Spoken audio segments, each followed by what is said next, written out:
செயலிக்கு உங்கள் கான்டாக்ட்ஸை ஏன் நீங்கள் கொடுக்கணும்? Nothing is free in this world. அவன் ஏன் ஃப்ரீ சினிமா கொடுக்குறான்? So he needs to hack you.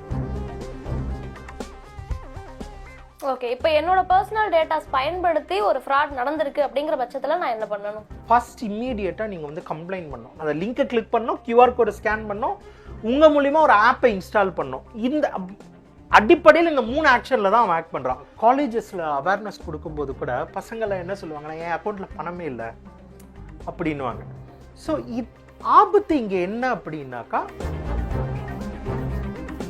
Okay, இப்போ ஆண்ட்ராய்டுனா வந்து ஈஸியாக ஹேக் பண்ணிடுவாங்க, ஆப்பிள்னா ஈஸியாக ஹேக் பண்ண முடியாது அப்படின்னு சொல்கிறாங்கல்ல, அதில் வந்து எந்த அளவுக்கு உண்மை இருக்குது? இல்லை, முதல்ல இதுவே தவறானது. பிபிசி தமிழ் நேயர்களுக்கு வணக்கம். இன்னைக்கு நம்ம கூட சைபர் செக்யூரிட்டி எக்ஸ்பர்ட் வினோத் அவர்கள் இருக்காங்க. வணக்கம் சார். வணக்கம் சார். ஒரு மொபைல் பயனராக நார்மலாக நான் மொபைல் யூஸ் பண்ணுறேன், என்னோட மொபைலில் எந்தெந்த வழிகள்லாம் ஹேக் பண்ண முடியும்? ரொம்ப சிம்பிளாக, இப்போ உங்களை மாதிரி தான் நானும் மொபைல் ஃபோன் யூஸ் பண்ணுறேன். சைபர் செக்யூரிட்டி எக்ஸ்பர்ட் அப்படிங்கிறதுனால நான் வந்து ரொம்ப பாதுகாப்பாக இருப்பேன். அப்படிங்கிற காமன் மேனாக யாராக இருந்தாலுமே வந்துட்டு முதல்ல நமக்கு வர தேவையில்லாத லிங்குகள் மூலிமா, மெசேஜில் வாட்ஸ்அப்பில் வர லிங்குகள் மூலிமா உங்களுடைய மொபைல் சேஃப்டி இல்லாமல் போகலாம். அதுக்கடுத்து நம்ம இன்ஸ்டால் பண்ணுற அன்வான்ட் ஆப்ஸ், அதாவது ஆப் ஸ்டோரில் இல்லாமல் தேவையில்லாத ஆப்ஸ்களை இன்ஸ்டால் பண்ணுறது மூலிமா ஒரு ஆப்புகளுக்கு வந்துட்டு அதற்கு தேவையில்லாத எக்ஸஸ்கள் கொடுக்கறது மூலிமா, இப்போ ஒரு ஃபோட்டோ எடுக்கிற ஆப்புக்கு கேலரி நீங்கள் வந்து கொடுக்குறீங்க, ஆனால் ஒரு கடன் செயலி ஆப்புக்கு வந்து உங்கள் கேலரியும் உங்கள் கான்டாக்ட்ஸையும் கொடுக்கணுமா அப்படிங்கிற ஒரு அடிப்படையான, அப்போ அந்த ஒரு கடன் செயலி ஃபினான்ஸ் ஆப்புக்கு என்னுடைய கேலரிக்கான தேவை இல்லை அப்படிங்கிறது பேசிக்காக நம்ம புரிஞ்சுக்கணும். ஸோ இந்த மாதிரி எளிதாக புரிஞ்சுக்கணும்னா, தேவையில்லாத லிங்குகள் கிளிக் பண்ணுறது, அன்ஆத்தரைஸ்ட் ஆப்புகள் மூலிமா, அப்புறமா 3வது முக்கியமானது வந்துட்டு தேவையில்லாத எக்ஸஸ்களை தேவையில்லாத ஆப்புகளுக்கு கொடுக்கறதின் மூலிமா. இது 3த்துலையுமே நம்ம ஃபோன் வந்து ஆக்ட் செய்யப்படுவதற்கான வாய்ப்புகள் அதிகமாக இருக்குது. ஓகே, இப்போ ஆண்ட்ராய்டுனா வந்து ஈஸியாக ஹேக் பண்ணிடுவாங்க, ஆப்பிள்னா ஈஸியாக ஹேக் பண்ண முடியாது அப்படின்னு சொல்கிறாங்கல்ல, அதில் வந்து எந்த அளவுக்கு உண்மை இருக்குது? இல்லை, முதல்ல இதுவே தவறானது. நீங்கள் வந்து லிங்கை கிளிக் பண்ணிட்டீங்கன்னா ஆண்ட்ராய்டு எந்த இதுவாக இருந்தாலும் அவங்க அந்த ரூட் எக்ஸஸை வந்து வாங்கிட முடியும். அதனால் இது பொதுவாகவுமே ஆப்பிள்னா சேஃப், ஆண்ட்ராய்டுனா சேஃப் கிடையாது அப்படிங்கிறது மித்து தான். இப்போ சைபர் செக்யூரிட்டி பாயிண்ட் ஆஃப் வியூவில் எல்லா ஃபோனுமே யூசர் வழியில் வந்துட்டு ஹேக் ஆகுவதற்கான வாய்ப்புகள் இருக்குது. பெரிய பெரிய நிறுவனங்களே வந்துட்டு கூட அந்த வேலை செய்கிறவர் ஒரு இமெயிலுடைய லிங்க்கை கிளிக் பண்ணுறது மூலிமா அந்த நிறுவனத்தையே ஹேக் பண்ணுற வாய்ப்புகள்லாம் இருக்குது. அப்படிங்கிறதுனால இந்த ஃபோன்கள் சேஃப் அப்படிலாம் கிடையாது. நம்ம எப்படி சேஃபாக இருக்கிறோம் அப்படிங்கிறத பற்றி தான். நீங்கள் ஆண்ட்ராய்டு வச்சுக்கிட்டு இருந்தாலும் ரொம்ப சேஃபாக வச்சுக்கிட்டு இருந்தால் சேஃபாக இருக்கும். நீங்கள் ஆப்பிள் யூஸராக இருந்தாலும் அன்சேஃபாக வச்சுக்கிட்டு இருந்தீங்கன்னா ஹேக் பண்ணப்படலாம். இப்போ என் மொபைல் வந்து ஹேக் ஆயிருக்கா இல்லையா அப்படிங்கிறத நான் எப்படி தெரிஞ்சுக்க முடியும்? இல்லை, பொதுவாக ஒரு சாதாரண உங்களால் தெரிஞ்சிக்க வாய்ப்புகள் இல்லை. ரொம்ப சில எளிதான இதில் வேணால் தெரிஞ்சுக்கலாம். ஏன்னா ஃபோன் வந்து அதிகமாக சூடாகும், இல்லை வந்துட்டு ஒரு அப்நார்மலிட்டிஸ் நமக்கு வந்து தெரியும். ஆனால் காமன் பீப்புள்ஸ் அதை கவனிப்பதற்கான வாய்ப்புகள் இருக்காது. ஏவன் எக்ஸ்பர்ட்ஸே கூட, இந்த துறையிலே இருக்கிறவங்க கூட இதை வந்து மிஸ் பண்ணுறதற்கான வாய்ப்புகள் இருக்குது. இதுதான் நம்ம முதல்ல தெரிஞ்சுக்கணும். என்னென்னா, நான் இந்த இன்டர்வியூவில் தப்பானது சொல்ல மாட்டேன். நீங்கள் வந்து தெரிஞ்சுக்கலாம் ஹேக் பண்ணப்பட்டதை. ஏன்னா ஹேக்கர்ஸ் இன்னும் அட்வான்ஸாக இருக்காங்க. உங்களுக்கு தெரியாத அளவுக்கு அவங்க ஹேக் பண்ண வாய்ப்புகள் இருக்குது. உடனடியாக தெரிந்து கொள்வதற்கான வாய்ப்புகள் நமக்கு கிடையாது. வேணும்னா ஒரு நல்ல ஆன்டிவைரஸோ ஆன்டி மால்வேர் யூஸ் பண்ணும்போது, நம்ம ஸ்கேன் பண்ணும்போது சில விஷயங்கள் தெரியலாம். மேபி ஒருவேளை உங்களை அட்வான்ஸ் ஹேக்கர் பண்ணியிருந்தாருன்னா அந்த வைரஸ்கள்னு அவர் தப்பிப்பதற்கான வாய்ப்புகள் இருக்குது. விச் மீன்ஸ் நான் உங்களை பயமுறுத்துறதுக்காக தான் சொல்கிறேன். ஏன்னா இந்த விஷயத்தில் வந்துட்டு நமக்கு அப்படியான உடனடி சொல்யூஷன்ஸ் இல்லை. கொஞ்சம் அந்த பயமும் எச்சரிக்கையும் இருக்கிறது நல்லதுன்னு நான் நினைக்கிறேன். இப்போ நீங்கள் சொன்ன மாதிரி எந்த ஆப் எடுத்தாலும் நம்ம என்னத்தை இன்ஸ்டால் பண்ணாலுமே அக்செப்ட்னு கேட்குறது, நம்மளும் கொடுத்துட்றோம். இப்போ நம்ம அந்த அக்செப்ட் அப்படின்னு கொடுக்கறது மூலமாக நமக்கு எவ்வளோ அளவுக்கு வந்து அது டேஞ்சரில் போய் முடிய வாய்ப்பு இருக்குது, இந்தந்த தரவுகள் எல்லாம் கூட திருடு போக வாய்ப்பு இருக்குது அப்படிங்கிற மாதிரியான. இப்போ கடன் செயலிகள், நீங்கள் வந்து ஒரு அவசரத்துக்கு பணம் வாங்குறீங்க, அவங்களுக்கு பணத்தை திருப்பி கொடுக்கணும், சரியா? அவங்க அந்த கடன் செயலிகளுக்காக உங்களுடைய ஒரு பேன் கார்டை வரைக்கும் கேட்கலாம். ஏன்னா அவங்க செக் பண்ணுறதுக்காக, சிபில் ஸ்கோர்லாம் செக் பண்ணுறதுக்காக. இது வரைக்கும் கரெக்டாக இருக்கா, எல்லாமே லீகல். ஆனால் ஒரு கடன் செயலிக்கு உங்கள் கான்டாக்ட்ஸை ஏன் நீங்கள் கொடுக்கணும்? அது கொடுக்கலன்னா அந்த செயலி வந்து உங்களை இன்ஸ்டால் பண்ணவே விடாது. கரெக்டாக? நான் அதுக்கு 2வது வருவோம். ஃபர்ஸ்ட்டு உங்களுக்கு ஒரு பேசிக் கொஸ்டின். உனக்கே என்னுடைய பேன் கார்டை நீ கேட்குற, அதனுடைய ஜெராக்ஸ் ஒரு ஃபோட்டோ கேட்குறேன், நான் கொடுக்குறேன். என்னுடைய பாஸ்போர்ட் சைஸ் கேட்குறேன், கொடுக்குறேன். ஏன்னா நான் கடன் வாங்க போகிறேன். என்னுடைய கான்டாக்ட்ஸ் ஏன் நீ கேட்குற? இது ஒரு கேள்வி. ரெண்டாவது, ஓகே ஒரு பேன் கார்டு எக்ஸஸுக்கு கொடு, என்னுடைய ஸ்டோரேஜ் மொத்தம் ஏன் கேட்குற? இது இல்லாமல் நமக்கு தெரியாமல் அவன் என்னென்ன கேட்குறானோ நமக்கு தெரியாது இல்லையா? அப்போ ஒரு எக்ஸப்டன் கொடுக்கும்போது இது ஏன் கொடுக்குறான்ற கான்ஷியஸ் நமக்கு இருக்கணும். இது ஏன்னா உங்கள் ஃபோன் அப்படிங்கிறது கிட்டத்தட்ட இன்னைக்கு உங்களுடைய வீடு, உங்களுடைய பர்சனல், உங்களுடைய பணம் அதில் இருக்குது, உங்களுடைய பர்சனல் டேட்டா அதில் இருக்குது, உங்கள் ஃபேமிலி பர்சனல் டேட்டா அதில் இருக்குன்னும் போதுட்டு கிட்டத்தட்ட அது ஒருத்தருக்கு உங்கள் வீட்டு சாவியை கொடுக்குற மாதிரி தான். அப்போ உங்கள் வீட்டு சாவியை கொடுக்கும்போது யாருக்கு இது ஏன் கொடுக்குறோம் இந்த சாவின்னு உங்களுக்கு தெரியணும் இல்லையா? அப்போ ஆப்புகள் எடுத்து எக்ஸஸ் கொடுக்கறதே முதல்ல தப்ப நீங்கள் யோசிக்கணும். இன்னொன்னே நீங்கள் வந்து ரிவர்ஸாக நீங்கள் இதில் ஒரு கடன் செயலி ஆப் என்னுடைய கான்டாக்ட்ஸை கேட்குறான்னா அப்போ இந்த ஆப் ஆபத்தானது, நமக்கு தேவையில்லாதது அப்படிங்கிறது நீங்கள் முடிவு பண்ணிக்கலாமா? ஸோ ஒரு ஆப்பை தனக்கு தேவையில்லாத ஒரு விஷயத்தை கேட்குறான்னும் போதே அந்த ஆப் எந்த பட்சத்திலும் நமக்கு தேவையில்லாத ஆப் அப்படிங்கிறத நீங்கள் புரிஞ்சுக்கணும். அப்படியும் நீங்கள் வந்து சேஃபாக இருக்கலாம். அதாவது இங்கே வந்துட்டு டெக்னிக்கல் சேஃப்டியை தான் எல்லாரும் பார்க்குறாங்க. ஹேக்கிங் வந்து ஒரு 20% தான் டெக்னிக்கல் சேஃப்டி, 80% சோஷியல் இன்ஜினியரிங் சொல்லப்படுற நம்ம சைக்காலஜி தான் அவங்க ஹேக் பண்ணுறாங்க. ஸோ நான் சைக்காலஜிக்கல் சேஃப்டியை தான் உங்களுக்கு திரும்ப சொல்லிக்கிட்டு இருக்கேன். எங்கிட்ட நீங்கள் வந்துட்டு இந்த ஆன்டிவைரஸ் போட்டுடலாமா, இந்த மால்வேர் எது போட்டிருந்தாலும் நீங்கள் கேர்லெஸ்ஸாக இருந்தீங்கன்னா ஹேக் பண்ணிடுவாங்க. ஸோ இந்த சைக்காலஜிக்கல் தான் அவன் வந்து ஹேக் பண்ணுறான். ஸோ நம்ம அந்த சைக்காலஜிக்கல் சேஃப்டி இருக்கணும். அப்போ நான் மொபைல் ஃபோனை நீங்கள் வாங்குறீங்க, அதில் ஃபினான்ஸ் எல்லாம் யூஸ் பண்ணுறீங்க, உங்களுடைய பர்சனல் டேட்டா வச்சுக்கிறீங்க அப்படின்னா இந்த சைக்காலஜிக்கல் அவேர்னஸ் உங்களுக்கு வேணும். இல்லை அப்படின்னா நீங்கள் வந்து கிட்டத்தட்ட எப்படின்னா வீட்டை பூட்டி சாவியை வந்துட்டு பக்கத்துலேயே மாட்டி வச்சுட்டு போகிற மாதிரி தான். அப்படி பண்ணக்கூடியவர்களுக்கு ஆபத்து இருக்குது. இது நம்ம புரிஞ்சுக்கணும். நம்ம மொபைல் வாங்குறோம்னாலே அதில் நம்ம டேட்டா வைக்கணும்னாலே இந்த அவேர்னஸ் இருந்தால் மட்டும்தான் வைக்கணும். நம்மளால ஓரளவாவது சைக்கலாஜிக்கல் சேஃப்டியை நம்ம கொடுக்கணும். ஏன்னா பேங்கோ அரசோ இன்ஃப்ராஸ்ட்ரக்சர் சேஃப்டியை கொடுப்பாங்க, இந்த அவேர்னஸை ஏற்படுத்த முடியும். ஆனால் ஃபைனல் நீங்கள் தான் இம்ப்ளிமெண்டர். நீங்கள் அந்த அவேர்னஸோடு இருக்கணும் அப்படிங்கிறது எனக்கு தேவையா இருக்கு. இப்போ நம்ம 2-3 கடன்லாம் வாங்கியிருக்கோம். இப்போ ஏதாவது ஆப்ல வந்துட்டு அதை செக் பண்ண போறோம், சிபில் ஸ்கோர் செக் பண்றோம் அப்படிங்கிற பட்சத்துல ஒன்னு வந்து செக்யூர்டுன்னு காட்டும், இன்னொன்னு வந்து அன்செக்யூர்டு அப்படின்னு காட்டும். அது எதனால சார்? அதுல நம்ம என்ன புரிஞ்சுக்க வேண்டியதா இருக்கு? கடன் செயலிகள்ல வந்துட்டு செக்யூர்டுன்னு காட்டுறது மட்டும்தான் நீங்க பண்ணணும். அன்செக்யூர்டு பக்கமே நீங்க போகவே கூடாது. இப்போ கடன் செயலிகளினுடைய இப்போ பொதுவாக பார்த்தீங்கன்னா வந்துட்டு ஆர்பிஐ கைட்லைன்ஸோட சில ஃபினான்ஷியல் இன்ஸ்டிடியூஷன்ஸ் இருக்கு. அந்த சர்டிஃபிகேட்டை இவங்க மிஸ்யூஸ் பண்ணுறாங்க. கடன் செயலியை பொறுத்த வரைக்கும் க்ளோன்னு சொல்லுவாங்க. நீங்கள் கூட ஒரு கடன் செயலியை உருவாக்கிடலாம். அந்த க்ளோன் செயலிகள் முடிஞ்ச அளவுக்கு முதல் கட்டத்தில் வந்துட்டு இப்போ ரொம்ப உங்களை டேட்டாலாம் எடுக்காததுனால பிளே ஸ்டோர்லேயும் இது பண்ணிடுவாங்க. இல்லைன்னா அவங்க இன்னொரு ட்ரிக் என்ன தெரியுமா பண்ணுவாங்க, பிளே ஸ்டோரில் ஒரு நார்மல் ஆப் இருக்கும், அதை டவுன்லோட் பண்ணிடுவீங்க. ஆனால் அது உள்ளே போன அப்புறம் அவங்க என்ன சொல்லுவாங்கன்னா, இல்லை இந்த ஆப் அப்கிரேட் பண்ணுங்கள், இந்த வெப்சைட்டில் போயிட்டு டவுன்லோட் பண்ணி நீங்கள் வந்து இன்ஸ்டால் பண்ணுங்கள், ப்ளே ஸ்டோரில் பண்ணாதீங்க. இப்படிலாம் ஷார்ட்கட்ஸ் வந்து இருக்குது. நீங்கள் எப்போவுமே ப்ளே ஸ்டோர் மூலிமா போனாலே சில தவறுகள் நடக்க வாய்ப்பு இருக்குது. அப்புறம் ப்ளே ஸ்டோர் அதை ரிமூவ் பண்ணுறாங்க. அதுலேயே உறுதி கிடையாது. இந்த சைபர் செக்யூரிட்டியை பொறுத்த வரைக்கும் நம்ம உறுதியாக ஒரு மீடியமில் சொல்லிட முடியாது. அப்படி இருக்கிற பட்சத்தில் நீங்கள் அன்செக்யூர்டுன்னு வரும்போது அது அப்படியே உடனடியாக, அதாவது வந்துட்டு when you are doubt say no confidently. எஸ்ன்ற வார்த்தைக்கு அது ஏதோ சம்திங் உங்கள் மனசில் ராங்காக படுது, ஒரு அன்செக்யூர்டாக இருக்கிற மாதிரி இருக்குது அப்படின்னா இம்மீடியட்லி நோ தான், எஸ்ஸே கிடையாது. ஓகே, இது வந்து எந்த அளவுக்கு ஆபத்தில் போய் முடியறதுக்கு வாய்ப்பு இருக்குது சார்? சரி, ஆபத்தில் வந்துட்டு நிறைய பேர், நான் காலேஜஸில் அவேர்னஸ் கொடுக்கும்போது கூட பசங்களை என்ன சொல்லுவாங்கன்னா, என் அக்கௌண்ட்டில் பணமே இல்லை அப்படின்னுவாங்க.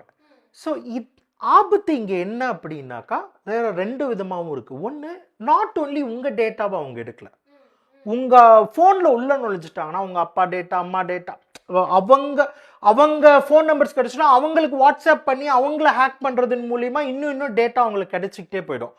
2 விதமாகவும் அவங்களுக்கு உங்கள் ஃபோனை அவங்க ஒரு ஆஸ் எ ப்ராசஸராக யூஸ் பண்ணலாம், உங்கள் ஃபினான்ஷியல் டேட்டாவை எடுத்துக்கலாம், உங்கள் பர்சனல் டேட்டாவை எடுக்கலாம். அந்த பர்சனல் டேட்டாவை நல்லதுக்கும் விற்கலாம் அவங்க, இல்லை கெட்ட பர்பஸ்க்காகவும் விற்கலாம். சம்டைம்ஸ் வந்துட்டு என்ன சொல்லுவாங்கன்னா, இன்னைக்கு நீங்கள் வந்து ஒரு காலேஜ் ஸ்டூடெண்ட், இன்னைக்கு உங்களுடைய டேட்டா வந்துட்டு அவங்க ஹார்வெஸ்ட் பண்ணி வச்சுப்பாங்க. பட் நாளைக்கு நீங்கள் வேலைக்கு போகும்போதுட்டு நீங்கள் ஒரு ஃபினான்ஷியலாக பணம் சேர ஆரம்பிக்கலையா, அன்னைக்கு கூட அவங்க வந்து ஹேக் பண்ணிக்கலாம். ஸோ இன்னொன்று இன்னைக்கு ஏஐக்கு வந்து நிறைய டேட்டா தேவைப்படுது. அதனால உங்கள் டேட்டாவை ஒரு பாசிட்டிவ் சைடில் அந்த ஏஐ நிறுவனங்களுக்கு அவங்க விற்கலாம். ஆனால் அதெல்லாமே இவங்க ஹார்வெஸ்ட் பண்ணுறவங்க நல்ல பர்பஸ்க்காக தான் விற்பாங்கன்னு சொல்ல முடியாது. ஸோ இம்மீடியட்டாக உங்களுடைய ஃபினான்ஷியலாக உங்களை ஹேக் பண்ணுறதுலேருந்து, உங்கள் பணத்தை திருடுறதுலேருந்து, உங்கள் உங்கள் ஃப்ரெண்ட்ஸுடைய பணத்தை திருடுறதுலேருந்து, பணம் டேஞ்சர். அதுக்கு அடுத்ததாக வந்துட்டு உங்களுடைய பர்சனல் டேட்டாவை ஹார்வெஸ்ட் பண்ணி உங்களை செக்ஸ்ட்ராட் இல்லை எக்ஸ்ட்ராக்ஷன் பண்ணலாம். இல்லை அப்படின்னா வந்துட்டு உங்கள் பர்சனல் டேட்டாவை அவங்க தப்பானவர்களுக்கு விற்றும் அவங்க வந்து பணம் பார்க்கலாம்.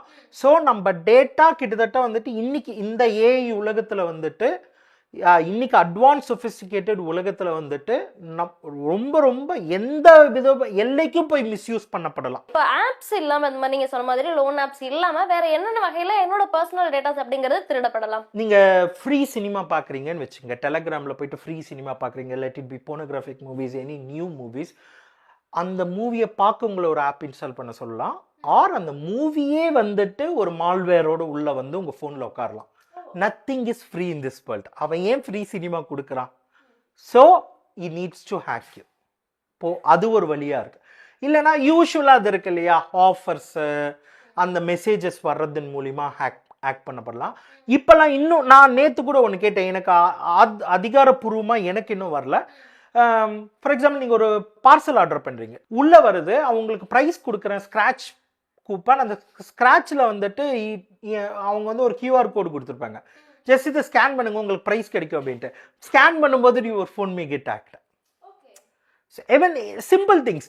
ஸோ ரொம்ப ஆனால் மோடஸ் ஆப்பரண்டி பார்த்தீங்கன்னு வச்சுங்களேன், ஏதோ நீங்கள் லிங்க்கை கிளிக் பண்ணணும், ஏதோ QR கோடை நீங்கள் வந்து ஸ்கேன் பண்ணணும், ஆர் ஒரு ஆப்பை நீங்கள் இன்ஸ்டால் பண்ணணும். ஸோ இந்த ஆக்ஷன்ஸை எடுக்க வச்சிடணும் எப்படியாவது. அந்த லிங்கை கிளிக் பண்ணணும், QR கோடை ஸ்கேன் பண்ணணும், உங்கள் மூலிமா ஒரு ஆப்பை இன்ஸ்டால் பண்ணணும். இந்த அடிப்படையில் இந்த 3 ஆக்ஷனில் தான் அவன் ஆக்ட் பண்ணுறான்.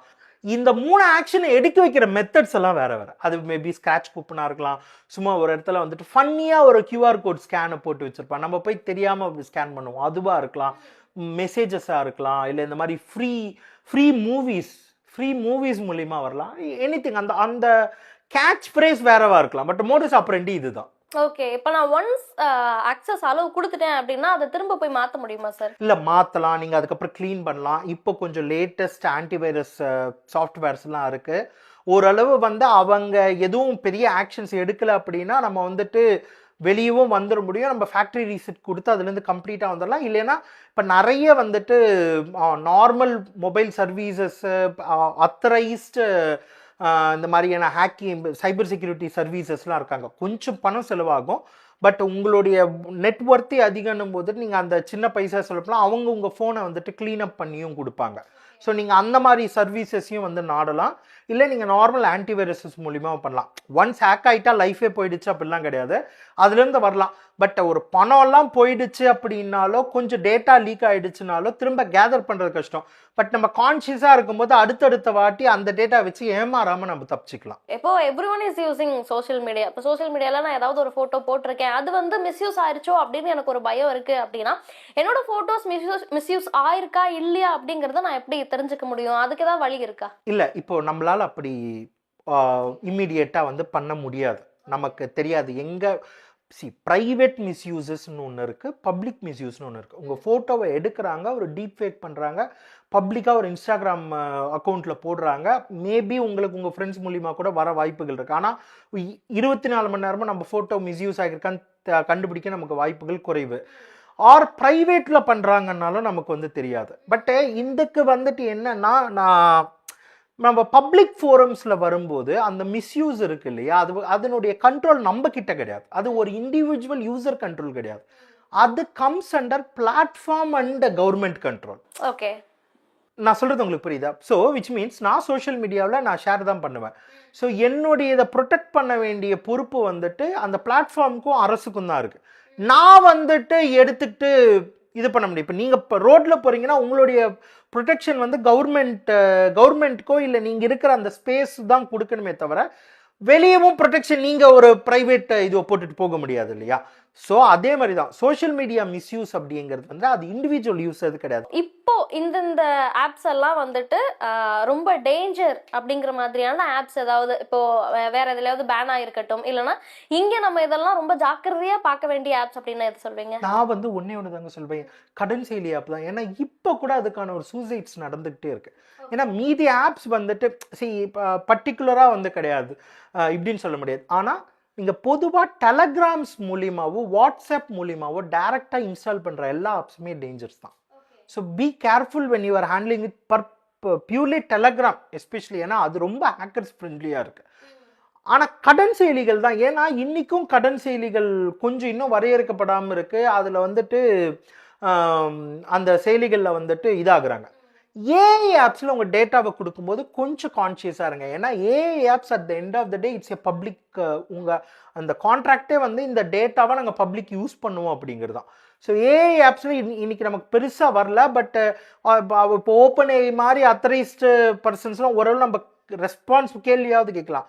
பட் நிறைய ஏஐ ஆப்ஸ் பேரில் நிறைய க்ளோன்ஸ் வந்துக்கிட்டு இருக்கு. நீங்கள் அதை யூஸ் பண்ணுறீங்க, அவங்க டேட்டா எங்கே இருக்குது, சர்வர் எங்கே இருக்குது, அவங்களாம் இந்தியாவில் இருக்காங்களா, அவங்க அந்த இதில் மிஸ்யூஸ் ஆகப்பட்ட நம்மளால் அவங்க மேலே போலீஸ் கம்ப்ளைண்ட் கொடுக்க முடியுமாலாம் தெரியல. அப்படின்னா அந்த மாதிரியான ஏஐ ஆப்ஸ் யூஸ் பண்ணும்போது ரொம்ப ரொம்ப கேர்ஃபுல்லாக இருங்க. ஓகே, இப்போ என்னோட பர்சனல் டேட்டாஸ் பயன்படுத்தி ஒரு ஃப்ராட் நடந்திருக்கு அப்படிங்கிற பட்சத்தில் நான் என்ன பண்ணணும்? ஃபர்ஸ்ட் இம்மீடியட்டாக நீங்கள் வந்து கம்ப்ளைண்ட் பண்ணணும். நம்மளுடைய பெரிய சிக்கலே என்னென்னா ரிப்போர்ட் பண்ணாமல் நிறைய க்ரைம்ஸ் நடக்கிறதுனாலேயே நம்மளால் வந்துட்டு இப்போ ரிப்போர்ட் பண்ணால் எனக்கு கிடைக்குமான்றது ரெண்டாவது விஷயம். பட் ரிப்போர்ட் பண்ணால் அட்லீஸ்ட் வந்து போலீஸால் அந்த க்ரைம்ஸை பற்றி ஒரு அவேர்னஸை கொடுக்க முடியும். So first thing is reported.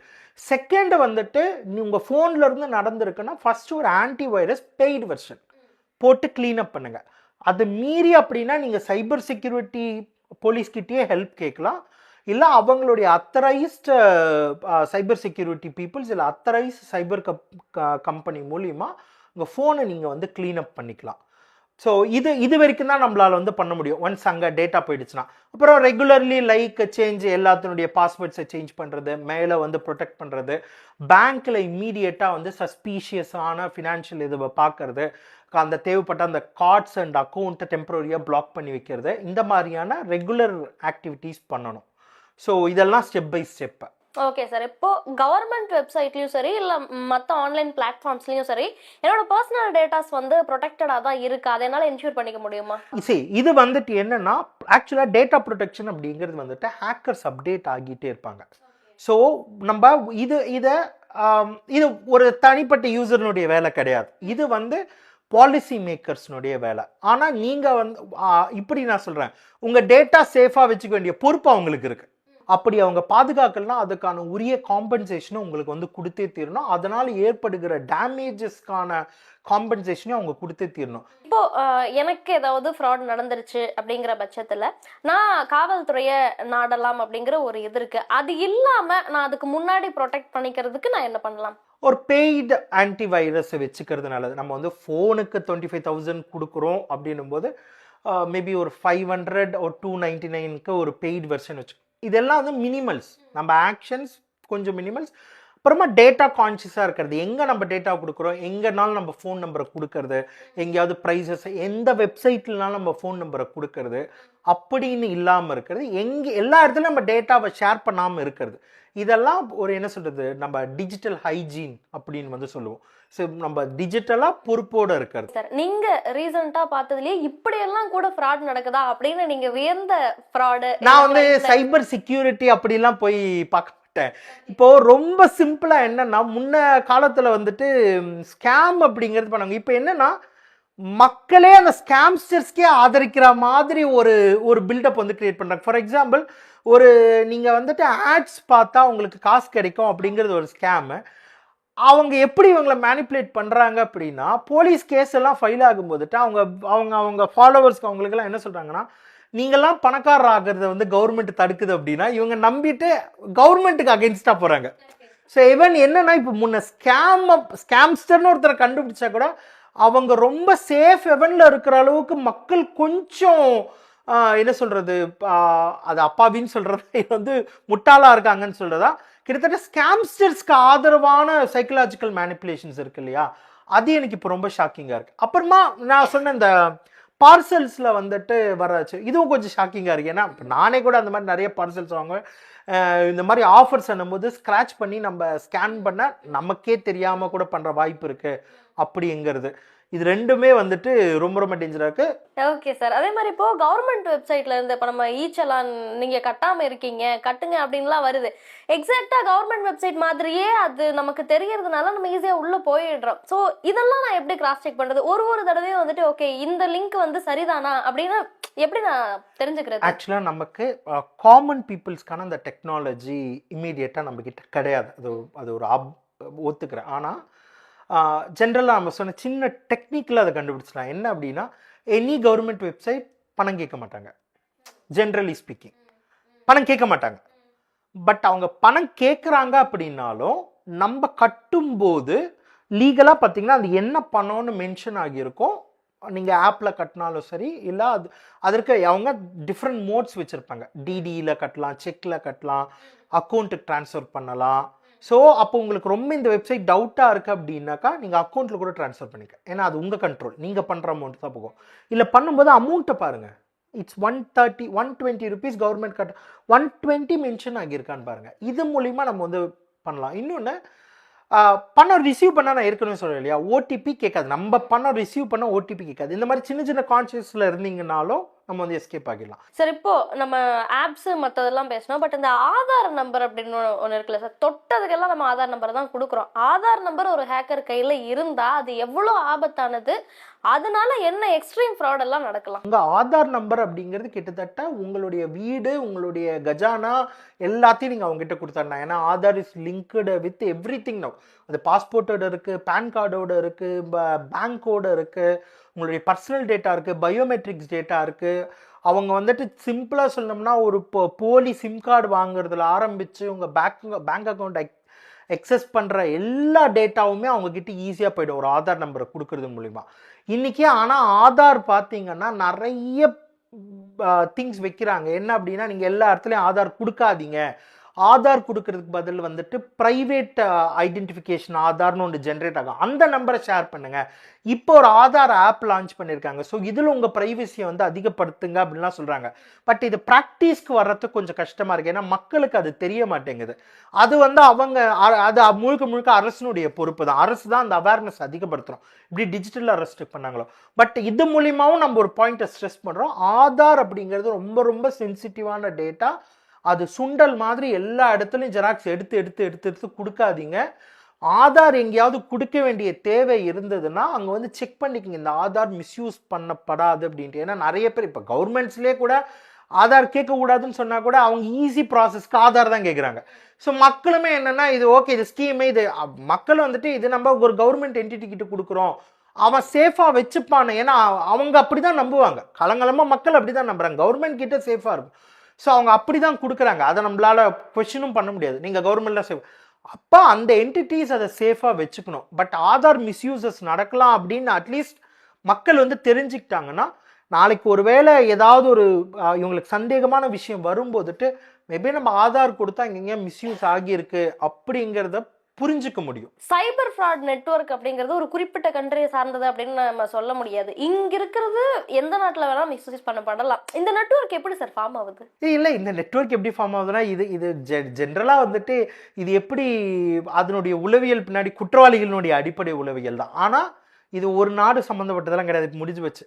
இது இன்னும் எந்த அளவுக்கு அட்வான்ஸ் ஆகியிருக்குன்னா, ஒரு நம்ம வந்து ஒரு சைபர் ஃப்ராடு பண்ண போகிறோம் அப்படின்னாக்கா, ஒரு ஃபார் எக்ஸாம்பிள் சொல்கிறேன், ஒரு 4-5 பேர் காலேஜ் ஸ்டூடெண்ட்ஸ் இதில் வந்து மாட்டியிருக்காங்க. காலேஜ் ஸ்டூடெண்ட்ஸ் இங்கே சென்னையில் அவங்க இந்த ஃப்ராடில் இந்த மாதிரியான நெட்வொர்க் உள்ளே போய் மாட்டியிருக்காங்க. இந்த சென்ஸ் நெட்வொர்க்காக செயல்பட்டு இருக்காங்க.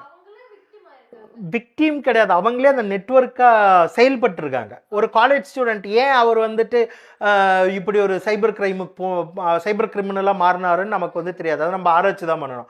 பட் இந்த நெட்வொர்க் இப்போ எப்படி இருக்குது அப்படின்னா, ப்ராப்பராக போய் டெல்லியில் போயிட்டு இப்போ ஃபார் எக்ஸாம்பிள் வந்து ஒரு ஸ்காலர்ஷிப் ஸ்கேம், அதுக்கான ஆப்புகள் எல்லாத்தையுமே ஒரு முதலீடு போட்டு ஒரு 50 லேக் முதலீடு போட்டு ப்ராப்பராக ட்ரைனிங் எடுத்துக்கிட்டு எப்படி டேட்டா கலெக்ட் பண்ணணும், எப்படி வந்து அவங்கள ஸ்கேம் பண்ணி ஏமாற்றணும், எப்படி அங்கே வந்துட்டு இவ்வளோ சீக்கிரமாக ஒரு 50 லேக் இன்வெஸ்ட்மெண்ட் பண்ணுறோன்னா ஒரு 2 crore வரைக்கும் சம்பாரிச்சிட்டு ஓடிடணும்.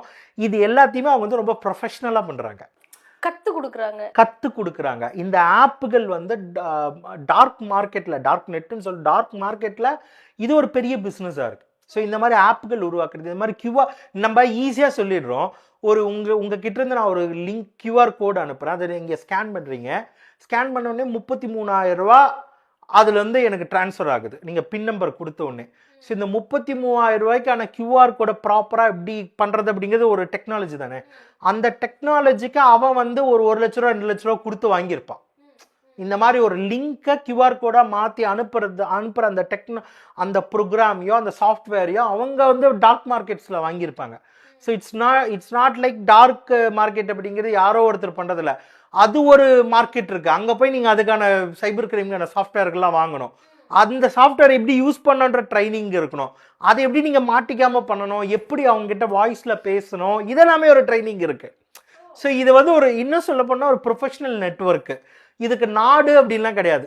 நமக்கு தெரியாது, நம்ம சென்னையிலேயே கூட இந்த மாதிரி வேலைகள் பண்ணுறவங்க இருக்கலாம். அது போலீஸ்னுடைய பிரச்சனை. போலீஸ் அதை வந்து கண்டுபிடிப்பாங்க, அந்த மோட்டிவ்ஸ் கண்டுபிடிப்பாங்க.